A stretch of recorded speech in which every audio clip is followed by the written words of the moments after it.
In my recent dialogue with folks like Dan McClellan and Alex O'Connor, the topic of slavery always comes up. And it always comes up in really random times where that's not the thing we're discussing. We're discussing textual criticism. We're discussing variants. We're discussing all these different things. But it comes up and it's always this like, Christians don't have a position on slavery, right?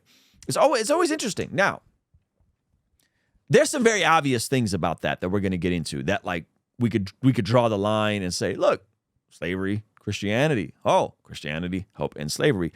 And one of those people that does a great job is my man, Mike Jones. Mike Jones from Inspiring Philosophy went on Timcast IRL and did an amazing job of breaking this down historically as well as scripturally. And I wanted to highlight this for you guys. And then I wanted to make a very obvious point that so many people gloss over. That's we could see today. We could physically see it today. But let Mike cook first. We know that the early Christians were including children, and they were baptizing them, including them in communion. They were full members of the community. The Romans and the Greek looked at them as like becoming adults, like they weren't full adults yet, or they weren't full people yet. You know, Aristotle talks about them being like less rational, along with barbarians, women, and slaves. There was a hierarchy, and Christians come on the scene. They go, no, everyone here is the image of God, and they should have specific rights. That's something that also develops out of the Christian tradition. And they slowly start to change the culture. It took a while, for sure. I mean, you still had infanticide in the Middle Ages because even though the church was condemning it, it took a while to saturate the culture that Tom Holland talks about. So he references Tom Holland. The book's called Dominion. I don't even know if Tom Holland is a practicing Christian. I know he goes to church, but I want to say he's more agnostic. Tom Holland, not the Spider-Man actor. So that's an important piece of reference. And he talks about saturating the culture. When you saturate the culture, it takes time. It's not instantaneous. It's incremental. Those folks that know anything about the pro-life work understand this idea of incrementalism. Now, I also got to make sure you guys know my guy Mike, he's going to be at the Bless God Summit, March 27th, 28th, 29th. My favorite apologists, my favorite pastors, my favorite preachers, my favorite performers, along with David Wood, Gavin Ortland, Dallas Jenkins from The Chosen, Nate Sala, who we're going to look at a clip of his a little bit later in this video. So if you don't have your tickets, go to blessgodsummit.com. You could sign up for a sponsorship ticket, meaning you can get a scholarship. Someone else will sponsor you if you can't afford to go. blessgodsummit.com for more information. Let's let Mike cook a little more. But the reason why we think these kinds of things, that slavery is wrong, that human rights exist, that humanity has intrinsic value, and that children should be cared for, this comes out of the Christian tradition. In the ancient world, they were beat routinely. They were turned into sex slaves as children, boys and girls. It's, again, horrifying to read.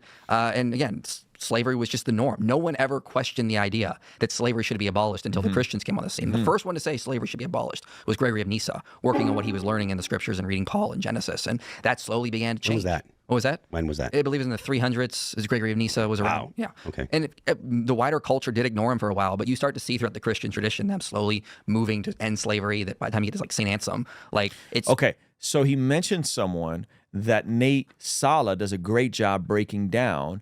Gregory's commentary on Ecclesiastes, 3rd century. This is very early in terms of an abolition movement towards slavery. Check this out. Shout out to my man Nate from Wise Disciple for digging this up for us.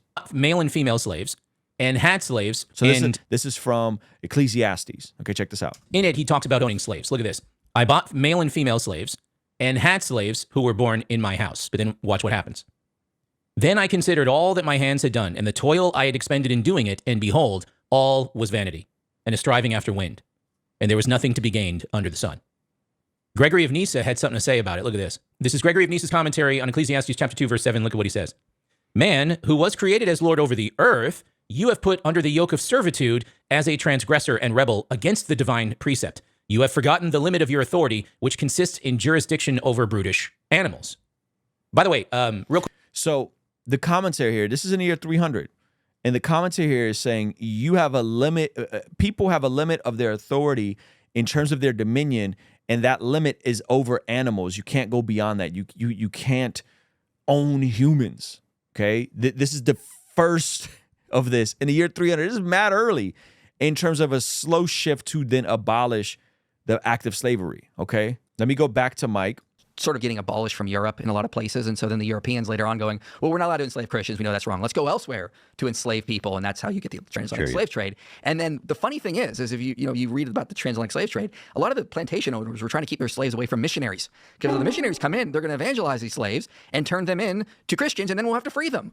And so there was like, a lot of the Quakers were like being like oppressed in the Sugar Islands because they were trying to evangelize and like, no, you can't do that because we need slaves. It's human nature has always been butting up against the Christian tradition, and Christian tradition has been trying to move humanity slowly but surely in a much better direction. You can read about that in Catherine Gerbner's book, Christian Slavery. It's a very interesting history of the Sugar Island stuff. Did the Jews take slaves in the early days? They did, and then sometime in the first millennium, a lot of the popes started to outlaw Jews owning Christians as slaves, and then they started outlawing Muslims or Christians being sold to Muslims. And then you saw slow reforms happening. Like slowly, they're like, okay, no more slavery here, but we'll allow it here still.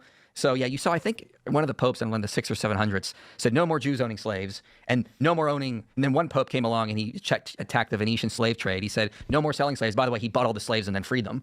And then, even Isabella of Spain did some horrible things, but she also outlawed enslaving Native Americans unless they were hostile or cannibals. So again, we saw slow reforms moving us by the time the abolitionist movement comes along. Yeah, it was deep in this Christian tradition that there's something wrong here. And you can see it in the scriptures. Like go to like Ephesians 6, where Paul says, everyone quotes that.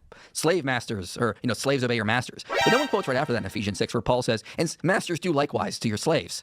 So he doesn't outright say slavery should be wrong, but he undercuts any sort of like reason for slavery to exist. If masters need to do exactly to their slaves as slaves doing, there's no institution of slavery at that point. So the Christian values slowly start to undercut it, and this is why Tom Holland says Christianity was like a depth charge. It took a while for these explosions to go off and spread. One time for Aspiring Philosophy, but let me show you guys. This to me, I think, with this idea that Christianity was responsible for slavery, right? I think is nonsense. I think what people do is, unfortunately, they get very myopic about a verse here that is seemingly prescribing it while ignoring its Levitical context, also ignoring the fact that there are things that were permissible, not encouraged. But the thing that, to me, the main nail in the coffin with regards to this entire thing, and again, once you just pull out of the macro of what the scriptures are, is something that you can actually go to Washington and see on display, and I prove, like, this is secular media saying this. Okay, check this out. What is this? This is a slave Bible from the 1800s that omitted key passages that could incite a rebellion. What are we talking about? This is on display right now in Washington, D.C., a slave Bible that omitted what? Omitted multiple passages, but specifically the book of Exodus, so that slaves couldn't have the full scripture, so that they wouldn't be encouraged to rebel. So what this is pointing to is that these folks, they wanted their slaves to read, but they didn't want them to read the full story, because if they read the full story, they would know that the Bible is not a pro-slavery book. This is what I'm talking about. It's this myopic, let me find this one verse, let me take it, and I'm gonna make a mountain out of a molehill. I got this one verse, and this verse says here that they can own slaves, and this verse says here that the Jewish slaves, they gotta be given their freedom back, but these slaves, they gotta be. But then they ignore that the people who are actually trying to oppress slaves wouldn't give them the full Bible, because the full Bible, when given to slaves, would have caused rebellion. This is on display right now in Washington, D.C. It's called a slave Bible, right?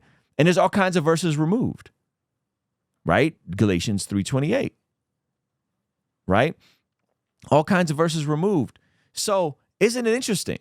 Isn't it interesting that there's a piece of evidence that goes, hey, no, it's actually the opposite. The Bible is not a pro-slavery book, right?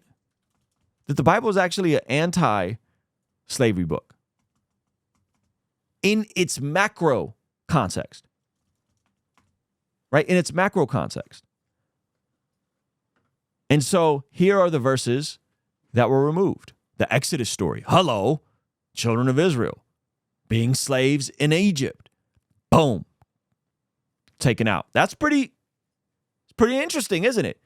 Right? And then Galatians 3:28, right? We already covered that. So Isn't that interesting? Now, I'm not saying that there weren't people who used the Bible wrongfully to justify slavery. Clearly, that's what was happening within this context of the slave Bible. But the Bible in the macro grand narrative is not a book that people read, in my opinion, and I would say history, and this is testifying to that, and they go, well, they come to the conclusion that slavery is encouraged in it. The macro of it is it's not encouraged, right? So I find that fascinating. I find that really fascinating, and I find it interesting that I haven't heard anybody engage with that aspect of it. And so, by the way, Mike Jones, like I said, he'll be at the Blessed God Summit, but we offered Alex O'Connor to come to the Blessed God Summit and debate Mike Jones on this topic. Unfortunately, it's his birthday that weekend. He doesn't want to come. So it's interesting, right? It's interesting. They'll kind of drop these things out and pull these verses out and try to make it sound like, well, this verse right here teaches that. It's like, well, what does the macro context say? For my paradigm, Scripture has to interpret Scripture. Scripture has to interpret Scripture. And again, within the context of, hey, you could either be destitute or you can go be a bondservant for somebody. That's a different historical context. But overall, it's moving towards eliminating the practice, which the people who were abolitionists were all Christians, right? And they all were moving towards removing the practice. So anyway, let me know what you guys think about that, though. Hey, thank you so much for checking out the video. Please be sure to comment below and subscribe and all that good stuff. And check out this other video that YouTube seems to be recommending just for you. Let me know if they nailed it. All right? I'll see you over there. Peace.